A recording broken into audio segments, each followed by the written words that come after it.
They called me a farmer with a gun, and maybe they were right. Before the war, my hands were rough from the fields, not from the cold steel of a rifle. I was born in a small town outside Des Moines, surrounded by corn taller than a man and skies that never seem to end. Out there, you learn things no school ever teaches you. How to listen to the wind, how to smell rain before it falls, how to judge distance not by numbers but by feel. The kind of instinct that comes from working the land, from knowing it, like blood knows the body. When the draft came, I didn't fight it. My father had served in the last war, and his silence about it told me everything I needed to know. Still, when the letter came, he looked me in the eye and said only one thing: "Don't lose yourself out there, boy." I didn't understand what he meant until much later, when the smoke and the screams made it clear that losing yourself was the only way to survive. They shipped me to Europe in early '44. I remember the smell of the ship more than anything: salt, oil, fear.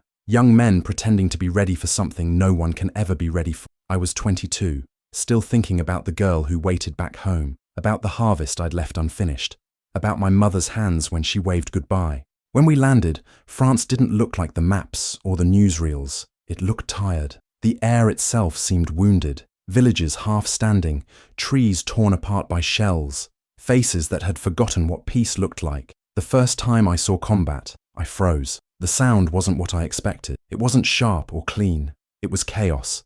1,000 hammers beating on the inside of your skull. You don't shoot because you hate the man in front of you. You shoot because if you don't, he'll do it first. That's the truth of war nobody wants to tell you. It's not glory, it's survival. I remember one morning in Normandy, our unit had been moving for hours through wet field. The fog was so thick it clung to your teeth. Every step sank ankle deep into mud that smelled of rot and iron. My rifle felt heavier than usual, like it carried all my doubt. We took cover by a line of hedgerow, and that's when the sergeant turned to me and said it. "You're a farmer with a gun, kid, nothing more." He said it like an insult, but I wore it like armor, because maybe being a farmer meant I knew how to wait, how to breathe, how to find calm even when the sky was falling apart. Maybe that's why they kept me with the rifle. I wasn't fast, but I was steady. My hands didn't shake. I could hold my aim through the wind, through the smoke, through the sound of men dying all around me. And when the chance came to prove it, it came in the worst possible way. We were pinned down by a German Panzer near a small village, can't even remember the name anymore, something that ended in Ville, like all the rest. The tank was tearing through the road, its gun spitting fire like it wanted to erase us from the earth. We had nothing that could stop it, not at that range. The sergeant yelled for us to hold, but holding meant dying. Then I saw it, a glint through the mist, the faint outline of the tank's exposed viewport, 300 yards, maybe more. My Springfield was never meant for that kind of shot, not against armor, not under that pressure, but I remembered my father's words and the rhythm of the fields, the stillness before a storm. I took a breath, long and slow, the way I used to when lining up a fence post with the horizon. For a moment, the noise faded, just me, the rifle, and the heartbeat in my chest. I pulled the trigger, and the world snapped back into chaos. The bullet found something, maybe a ricochet, maybe luck, maybe the hand of something I'll never understand. But it hit the viewport. The tank shuddered, stopped, and then the hatch blew open with smoke pouring out. Silence. Then the cheers, rough and broken, from the men beside me. But I didn't cheer. I just stared at the rifle in my hands, wondering how a farm boy from Iowa could take down steel and fury from 300 yards away.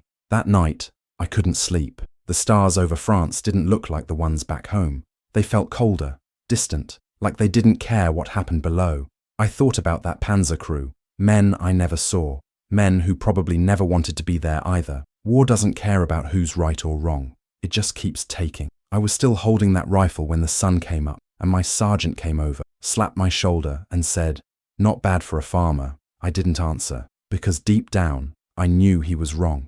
I wasn't a farmer anymore. The boy who left the cornfields was gone, buried somewhere in the mud of Normandy. What came back from that battlefield wasn't me. It was what the war made of me. Where are you watching from? Leave a quick comment. I want to know. After that shot, everything changed, though I didn't realize it right away. The men in my unit started looking at me differently. Some clapped me on the back. Some called me lucky. Others just nodded in quiet respect. But it wasn't pride it was something colder, heavier, like a shadow that settled into my bones. They said I'd saved lives, that the tank would have torn us apart if I hadn't fired. Maybe that was true, but it didn't feel like saving anything. I'd seen the hatch blow open, and for a moment, through the smoke, I caught sight of movement. A man trying to climb out, screaming something I couldn't understand. Then he disappeared into the fire. That image stayed with me longer than the cheers. When night fell, I cleaned my rifle again and again, as if I could scrub the memory out of the metal, but it was there, etched into the barrel, into my hands, into me. We moved on the next day, through fields that once grew wheat, and now grew nothing but twisted wire and the smell of death. The rain made everything worse, turning the roads into rivers of filth, the mud swallowing our boots with every step. I thought about Iowa, about how the rain used to mean life, not decay. Funny how the same water can heal one place and rot another. In those days, sleep came in short bursts, stolen between artillery shells, and orders barked through the dark. I started dreaming of home, not the whole farm, just pieces of it. The old barn door that creaked when the wind hit just right. The dog barking at shadows by the fence. My mother's voice calling me in for supper. But every time I turned in the dream, I saw smoke rising over the fields and the smell of cordite mixing with the scent of hay. That's when I'd wake up, heart pounding, not sure which world I was still in. War does that. It eats the line between memory and reality until you can't tell one from the other. Some mornings, I'd wake up and forget what day it was, where we were headed, why we were even there. But then the orders would come, and you didn't have time to think. You just moved, because thinking got you killed. A week after the Panzer, we hit another village. This one had been shelled to hell. Stone houses ripped open, carts turned to splinters, the air thick with smoke and silence. No civilians left, at least not alive. We set up positions near what used to be a church. Its steeple half collapsed.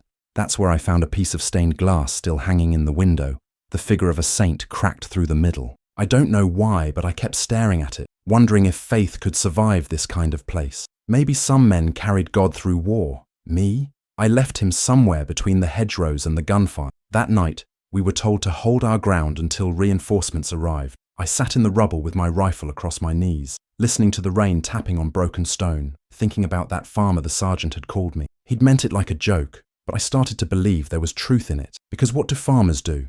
They break the earth, plant seeds, and hope something good grows out of it. But in war, all we planted was death, and it grew fast. I don't remember how many days passed after that. Time stopped meaning anything. We'd fight, rest, march, fight again. Faces changed around me.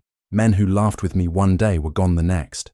There's one I'll never forget though. Charlie from Michigan. Always carried a harmonica, said he'd play it when we took Paris. He was the one who first called me sharpshooter. Said it like a title. I told him I didn't want it, but he kept using it anyway. Then one morning, during a patrol, a mortar landed close. When the dust cleared, Charlie wasn't moving. His harmonica was lying in the mud, bent in half. I picked it up and kept it with me for the rest of the war. Never cleaned it, never played it, just carried it, like a promise I couldn't keep. The thing about killing, people think it's something you do once, that the first time is the hardest, and then it gets easier. But that's not true. It doesn't get easier. You just get quieter about it. It becomes a part of the air you breathe, the sound you don't talk about. Each trigger pull takes something from you that you don't notice right away. By the time you do, it's too late to get it back. I started writing letters home that didn't say anything real. I told my parents I was fine, that the food was decent, that the weather was cold but bearable. I told my girl that I missed her, that I'd be home soon, even though I wasn't sure I believed it any. How could the man I'd become ever fit back into that old world? The war doesn't just change you, it replaces you. One night, after another long march, I sat by a dying fire, my boots steaming in the cold. A young replacement sat beside me, couldn't have been more than 18. He asked if I'd ever been scared. I told him the truth. I was scared every damn day. He smiled, like he didn't believe me. Maybe he thought fear was something you outgrow, but fear never leaves you. It just learns to hide behind your calm. When he asked me how to survive, I told him to keep his head down, his rifle clean, and his soul as far away from this place as he could manage. He laughed, but I wasn't joking. I saw him again 2 days later, lying still in the mud, his helmet half buried. I didn't even know his name. That's how it was. Men came and went, and the only thing that stayed constant was the killing. Still, sometimes, in the rare moments of quiet, I'd look up at the sky and think about home. I'd picture the fields glowing under sunset, the smell of cut grass, the sound of crickets. I'd close my eyes and try to remember what peace felt like. But the truth was, I couldn't. Peace wasn't something I could imagine anymore. It had become just another story, like the ones we told ourselves to fall asleep. If you've ever felt that kind of emptiness, that ache that follows you even in silence, then you understand what it means to come back from war without ever really leaving it. And if you do, subscribe, because I've got more to tell, and some stories don't let you rest until you've told them. We reached St. Lo by dawn, or what was left of it. The place looked like God had turned his face away. Smoke rolled over shattered roofs, and the ground trembled under distant artillery. The air tasted of brick dust and cordite, that dry sting that settles in your throat until everything tastes like metal. Our orders were simple. Take the ridge east of town. Hold it until armor could move in. Simple, they said. Nothing was simple anymore. We moved in squads, low and quiet through the ruins, rifles up, eyes searching windows that used to hold curtains and children. The streets were too empty. That kind of silence was never good. Even the birds had stopped. The sergeant motioned us forward, 2 fingers cutting through the air. I went left, hugging a wall still warm from a fire that had burned all night, the heat mixed with the stink of burned flesh. I tried not to look at the shapes on the ground, the ones that used to be. You learn not to see after a while, or at least to pretend you don't. The first shots came from nowhere, cracks snapping through the morning, bullets chipping stone inches from my head. We dropped to the dirt, crawling behind the wreck of a truck. "Second floor, right window," someone yelled. I saw the flash, lifted the Springfield, sighted, fired. The recoil hit my shoulder, and the flash disappeared. Didn't even feel it. Just one breath, one movement, like harvesting wheat. Pull, release, repeat. We pushed forward, house by house, the sound of boots on rubble mixing with the thud of grenades, and the dull echo of our hearts trying to keep pace. War isn't like the movies. It doesn't come in clear scenes or heroic charges. It's confusion and noise and the smell of something you can't name. We cleared the building, then another, then a third. My squad was down 2 men. One caught a shell fragment in the leg. The other didn't make a sound at all, just dropped mid-step, his helmet rolling away like a kicked tin can. You can't stop to mourn. Not there. You just keep moving, because if you stop, you'll break. By midday, we'd reached the ridge, a narrow line of broken earth overlooking the valley below. You could see the road twisting through what used to be fields, and beyond that, the black specks of tanks crawling forward. German armor. "Here they come," the sergeant muttered. We dug in fast, shallow foxholes, shaking hands, fingers numb with fear. My rifle was already warm from the morning's work. I wiped the scope, took a long breath, and waited. The first shells landed short, bursts of dirt and rock erupting in front of the ridge. The next wave hit closer. The ground jumped under me. I pressed my face into the mud, tasting earth, trying to become smaller than the fear. Then they came, grey figures moving between the smoke, rifles up, voices shouting in a language I'd learned to hate but never understood. My world shrank to the circle of my scope. I found one, squeezed. Another, squeezed again. The sound blurred into a single rhythm, the rifle bucking against my shoulder like it was alive. You don't think, you just act. The body takes over, the mind retreats somewhere safer. The noise is constant, shells screaming overhead, machine guns hammering from both sides. Someone yelled for ammo, someone else screamed for a medic, and somewhere beneath all of it, I could hear the soft, wet sound of men dying. Hours blurred. The sun burned through the haze, turning everything gold and red, like the world was on fire from within. I'd lost count of the shots. My hands were black with grime and blood, though I didn't know whose. When the tanks finally rolled closer, I thought we were finished. You could feel their weight through the ground, a deep, low vibration that climbed into your bones. They stopped about 300 yards away, just out of range for our grenades. I could see the muzzle of the main gun turning, slow and patient, hunting us. The sergeant screamed for artillery support, but the radio was dead, so it was just us, a handful of tired men and our rifle, facing steel. Something inside me snapped then, not from panic but from memory. The day I dropped that first Panzer came back like a ghost. Same distance, same impossible shot. My breath slowed, the world narrowed. I saw the faint shimmer of heat rising from the tank's armor, the small slit of glass at the top. I aimed, adjusted for wind, exhaled. The trigger felt lighter than air. The shot cracked through the chaos, a single clean note in a song of madness. Then, impact. Smoke burst from the tank's side. The hatch flew open, a figure stumbling out, his uniform on fire. The men beside me shouted, but I didn't. I just chambered another round. More tanks came, and we kept firing until the barrels steamed. When the enemy finally broke and pulled back, the ridge was a graveyard. The field below shimmered in the evening light, hundreds of bodies scattered between burning machines. The silence that followed was the loudest thing I'd ever heard. I sat there, staring through the scope at nothing. My hands shook, but not from fear this time, from exhaustion, from knowing we'd survived when maybe we shouldn't have. The sergeant walked by, limping, his face streaked with dirt and sweat. He looked at me and said, "Hell of a shot, farmer." I wanted to tell him to stop calling me that, but the words wouldn't come. That night, I wandered away from the others. The air still smelled of gunpowder and death. I found a small patch of wildflowers somehow untouched by the blast, yellow, delicate, out of place. I knelt there, rifle across my lap, staring at them. I remember thinking how strange it was that something so small could survive all that destruction. It made me angry at first, then sad, because I realized I'd forgotten what it felt like to grow anything. Everything I touched now seemed to die. I sat there until the stars came out, cold and sharp above the smoke. Somewhere out in the dark, a German soldier moaned for his mother. I closed my eyes and prayed for both of us, though I didn't know if anyone was still listening. When I finally walked back to the ridge, the men were silent. Some slept. Some stared blankly at the horizon. One was writing a letter by candlelight, his hand shaking. I lay down, the earth still warm from the fire, and for the first time in weeks, I didn't dream. Maybe I was too tired,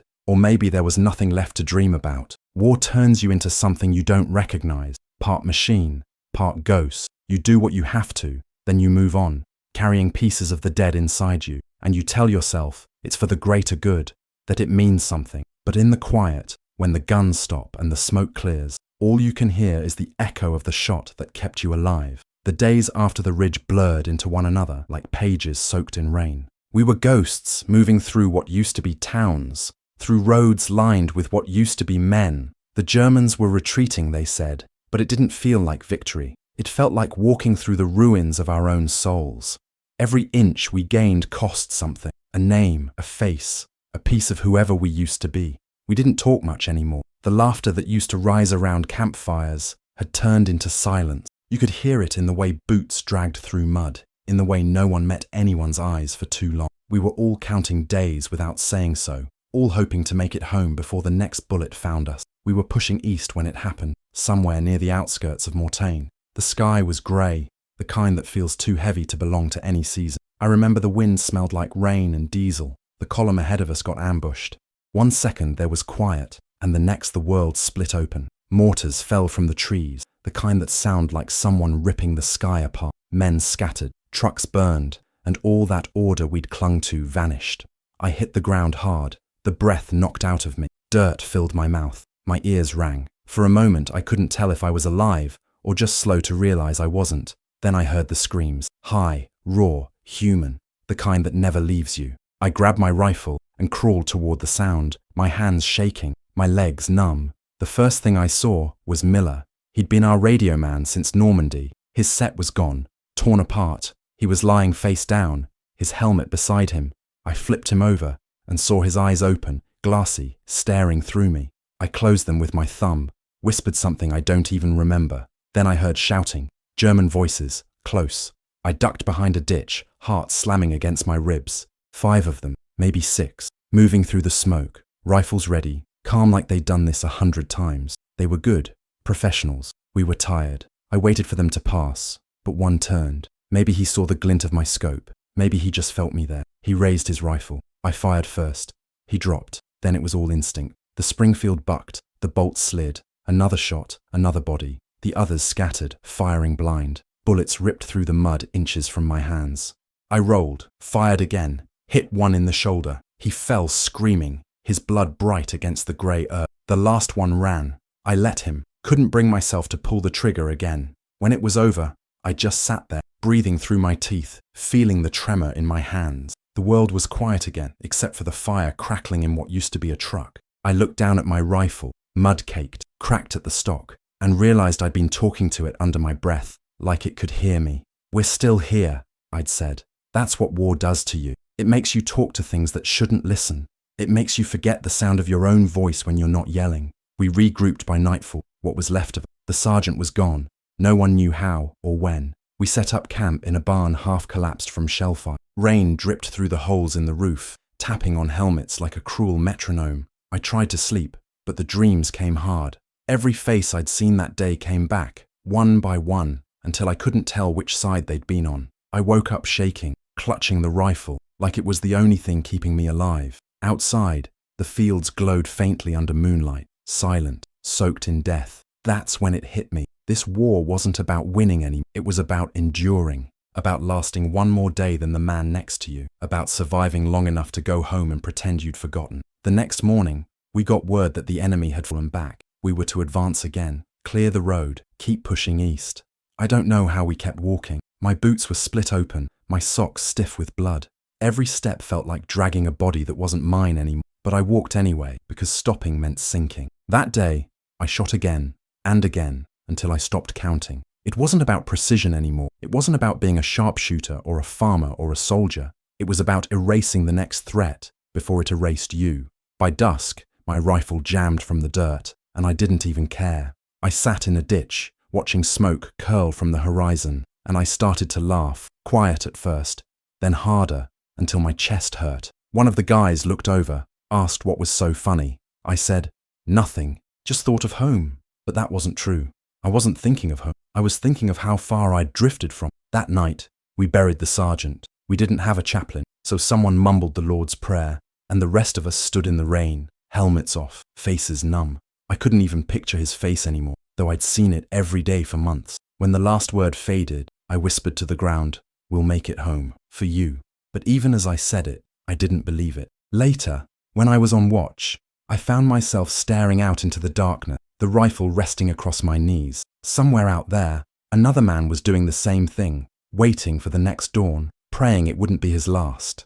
I wondered if he was thinking of his wife, his kids, his fields, the way I was. Maybe he was. Maybe that's the cruelest part of all, realizing that the man you're trying to kill might be the same as you, just wearing a different uniform. The wind shifted, carrying the faint smell of smoke and wet grass.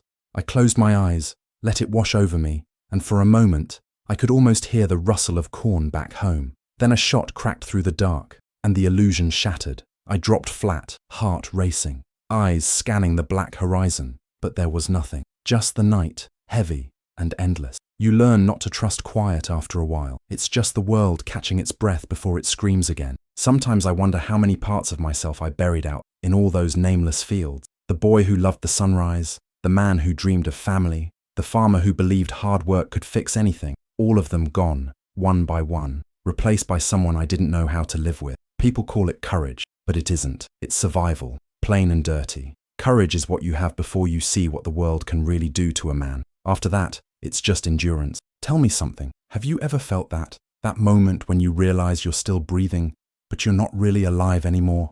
Comment below if you know what that feels like. Write this. I've been there too. Maybe that way, we'll both know we're not alone. When the shooting finally stopped, it didn't feel like peace. It felt like the air had just run out. We waited for the next shell, the next command, the next death, but none came. Just silence, heavy and uncertain. The kind of silence that presses against your chest until you can't tell if your heart's still beating. Someone said it was over, that the line had broken, that we'd won, but no one cheered. We just stood there, staring at the smoke curling from the ruin, the sky the color of ash. The ground was littered with helmets, rifle, and the things men drop when they stop being men. I picked up my rifle and realized my hands were trembling, not from fear anymore, from emptiness. It's strange how you can be surrounded by death for so long that when it finally stops, you don't know what to do with life. We were sent back to a nearby town to rest, if that's what you can call it. The place was half rubble, half ghost. The civilians had returned, moving like shadows through what used to be their homes. I watched an old woman sweep the dirt from a doorway that didn't exist anymore, her motions slow, methodical, almost holy. That's when I realized the war didn't end just because the guns stopped. For them, it was only beginning. For us, it would never really end at all. The medics were still pulling the wounded out of ditches, bandaging what couldn't be saved. The air smelled of rot and morphine. Someone was burning bodies outside town. The smoke rose in dark, quiet columns that blurred into the horizon. I sat on a broken wall and watched it drift upward, thinking how strange it was that all of us, friends, enemies, the innocent and the damned, turned into the same grey dust in the end. At night, I couldn't sleep. I lay on the cold ground, the sound of my breath too loud in my ears.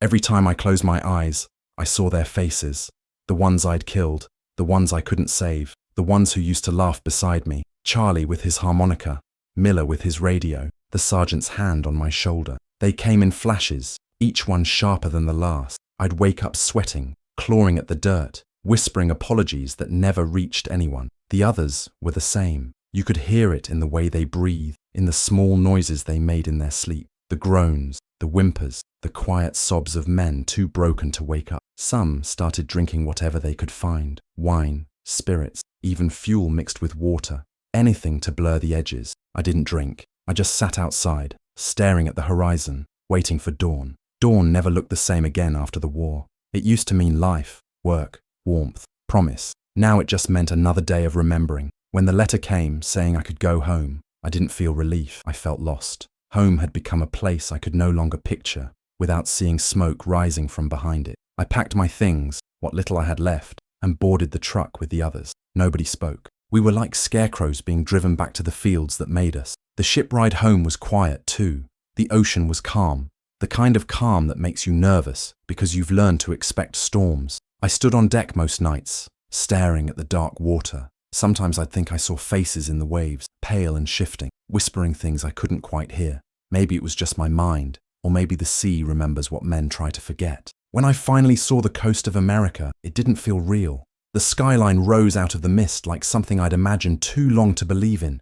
People cheered, waved flags, cried. I just stood there, clutching my duffel, numb. When the band played on the dock, it sounded wrong. Too clean, too happy. The air smelled too sweet. I stepped onto the pier and felt like I was walking on someone else's land. The people were different too, smiling, alive, untouched. They didn't know the weight we carried in our silence. They didn't see the ghosts standing beside us. When I got back to Iowa, the farm looked smaller. The fields that used to stretch forever now felt like a cage. My father met me at the station, older, thinner, his eyes trying to read the man standing in front of him. We didn't hug. We just nodded, both of us pretending we still knew each other. My mother cried when she saw me, though I think she was crying more for who I used to be than who I'd become. The first night home, I couldn't sleep in my own bed. The mattress was too soft, the room too quiet. I ended up outside, sitting on the porch with my rifle across my knees, out of habit more than fear. Every sound made me flinch. The wind through the corn sounded too much like distant fire. When the sun came up, it painted the fields gold, and for a second, I felt almost human again. Then I remembered the fields in France, and the moment was gone. They called us heroes, but I never felt like one. Heroes come back whole. I came back half. People asked what it was like, what I'd seen, what it felt like to fight. I told them it was just something that had to be done. I didn't tell them about the nightmare, about how I'd wake up gasping, seeing that Panzer burning again, hearing the voices that wouldn't fade. I didn't tell them that some nights I'd sit in the barn with the rifle, cleaning it over and over, just to hear the sound of the bolt sliding, because silence scared me more than gunfire ever did. The hardest part wasn't the war. It was learning how to live after, how to look at a field of growing corn and not see the ghosts rising from, how to hear laughter and not think of the ones who'd never laugh again. I worked the land again, season after season, trying to find the rhythm I'd lost. Some days it worked, most days it didn't. The earth forgives slowly, if at all, but I kept planting, kept breathing, because that's what farmers do. That's what survivors do. The years passed, though I'm not sure how. Time doesn't move the same after war. It doesn't flow, it drifts. One day you're 30, the next you're 70, and everything in between feels like a blur of faces and fields and long silences. The world went on, like it always does. New wars started. New boys left their homes believing the same old stories we once did. And I stayed here, on this patch of Iowa soil, trying to grow something. The land has its own way of forgiving, but it never forgets. Some morning, when I walk the rows, I still catch the faint scent of smoke on the wind. It isn't real, just memory playing tricks on me, but it makes my chest tighten every time. I don't scare easy anymore, but I do remember too easily. People think time heals. Maybe it does, for most things, but not for what we saw. The wounds the war gave us were never meant to close. You learn to live around them, to cover them with work, with silence, with the rhythm of ordinary days. My wife used to say, I talked less after I came home. She was right. I'd start to tell a story and stop halfway, like the words were too heavy to carry. She'd wait, then change the subject, pretending it didn't matter. But I saw it in her eyes. She wanted to understand the man sitting across from her. The truth was, I didn't understand him either. The war took that version of me, and the man who came back was a stranger to both of us. We had kids, 2 boys and a girl. I tried to teach them how to work the land, how to respect it, how to build a life with their hands instead of tearing it apart. But sometime, when I saw them running through the fields, laughing, carefree, something in me would freeze, because I'd remember boys like that, faces full of hope, and I'd see them lying still in the mud again. My oldest once asked me if I'd ever been scared, and I told him yes, He laughed, said he couldn't imagine it. I didn't tell him that fear was the only thing that kept me alive.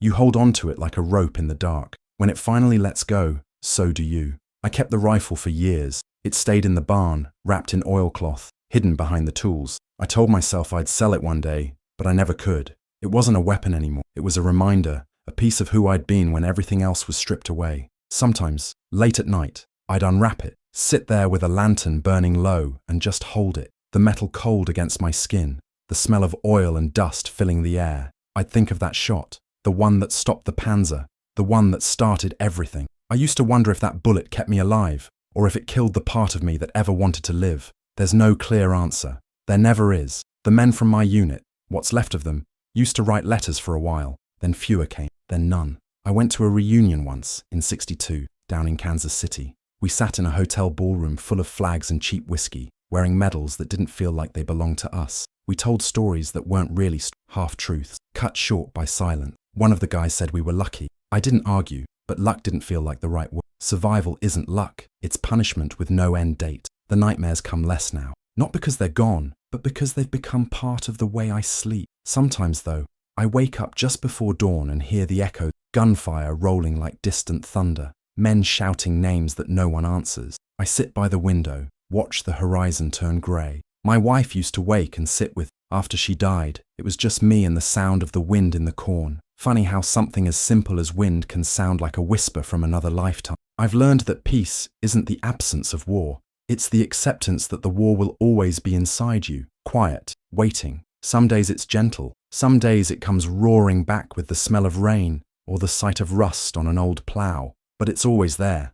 Maybe that's the price we pay for making it home. Maybe real peace belongs only to the ones who didn't. I don't hate the war anymore. Hate takes too much strength, and I spent it all years ago. What's left is memory. Not sharp, not painful all the time, just heavy, like a song you can't stop humming even though you've forgotten the words.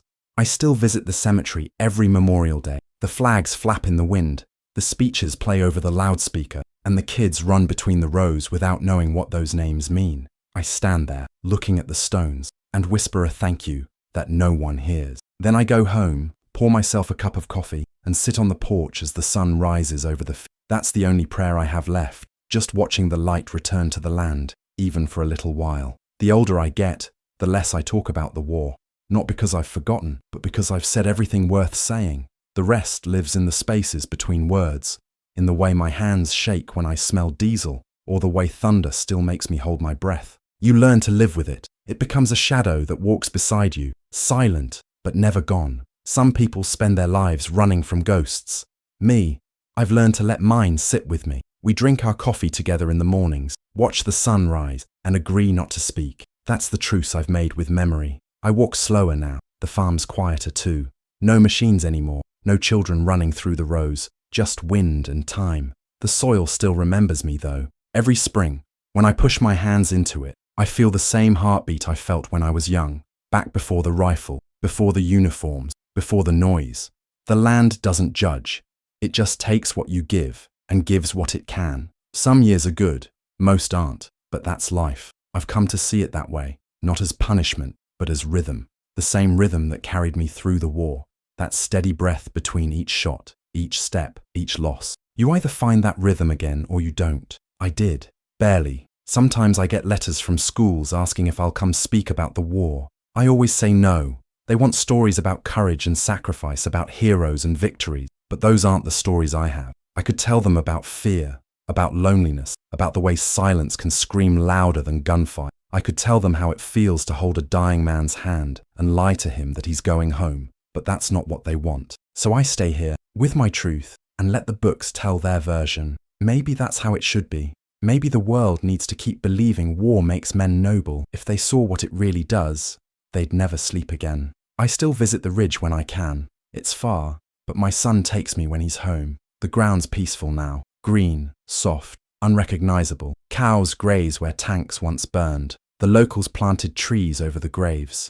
Nature has a way of healing what men destroy. I stand there, cane in hand, and I can almost see it as it was. Smoke rising, the shouts, the flash of fire through fog. Then I blink, and it's gone. Just birds, wind, and quiet. That's when I whisper their names. Charlie, Miller, the sergeant, the boy whose name I never knew.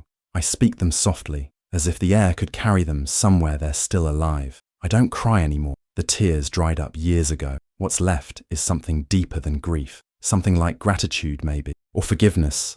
I'm not sure which.